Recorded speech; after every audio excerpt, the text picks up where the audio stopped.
for our next discussion as well. Now, staying in Kremlin, the Kremlin has strongly condemned the sanctions on Lukoil, calling them illegal and unacceptable. It has emphasized that the interests of Lukoil must be respected in any dealings. However, the Kremlin has refrained from commenting on Carlyle Group's agreement to purchase most of Lukoil's foreign assets. This deal is valued at around $22 billion, and it includes Lukoil's key operations across Europe, the Middle East, Africa, and Mexico. The sale comes under pressure from U.S. sanctions, which have been in place since February 2022. While the deal progresses, the final approval still depends on reviews by the U.S. Treasury Office of Foreign Assets Control and other regulatory bodies involved in sanction enforcement. In other developments, the Kremlin is also awaiting a response from the U.S. on President Putin's offer to extend limits in the expiring nuclear treaty. It has warned that its expiry could create a significant gap in the global legal framework. The Kremlin has also offered no comments on reports of a potential ceasefire between Russia and Ukraine regarding energy infrastructure. Now, for this discussion, we welcome back Mr. Ben Aris. He's joining us live from Berlin. Thank you very much, Mr. Aris, for staying with us. Now, looking at the Kremlin strongly condemns these sanctions on Lukoil. Why and what more can you tell us about this situation with Lukoil?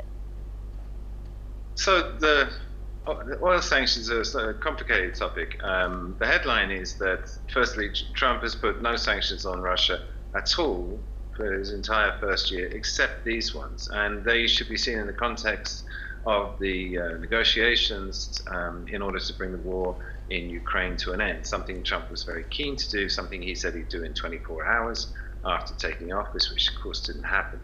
And the imposition of these sanctions was Trump's attempt to actually put some real tough pressure on Putin in order to make him come to the negotiating table and do a deal, which actually seems to have been successful in so much as in December we now have a 27-point plan that's more or less agreed between the US and Russia. Lukoil in particular, why these were so effective or hurtful as sanctions, that Lukoil together with Rosneft are Russia's two biggest oil companies, and together they account for about a third of the exports. So sanctioning Lukoil on paper is very painful. In practice, the oil sanctions have completely failed because all that happened was that Lukoil's exports have sunk by 1 million barrels, and then the other state-owned companies which aren't under sanctions, suddenly their exports jumped by 1 million barrels a day. So as far as Russia's concerned and the budget, the oil sanctions make no difference. For Lukoil in particular, it's extremely damaging. And again, the sanctions on Lukoil have actually been watered down and delayed well into February. They're not in effect, but the effect on the company of the proposed sanctions has been enough to try to force it to try and basically sell all its international assets. And it has oil fields and interests all over the world, in Kazakhstan and the Middle East, and it needs to dump these. But as a sanctioned entity, doing that deal is extremely difficult.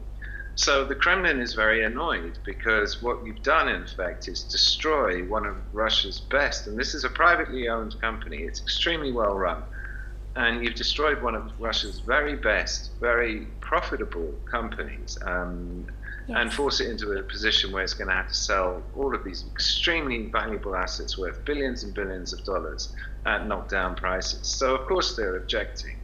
But as I say, in the grand scheme of things, the political goal, which has been sanction Russia, force it to end the war, take away its income, all of that didn't work. Yes, right. With that, I would like to thank Mr. Ben Aris for joining us from Berlin.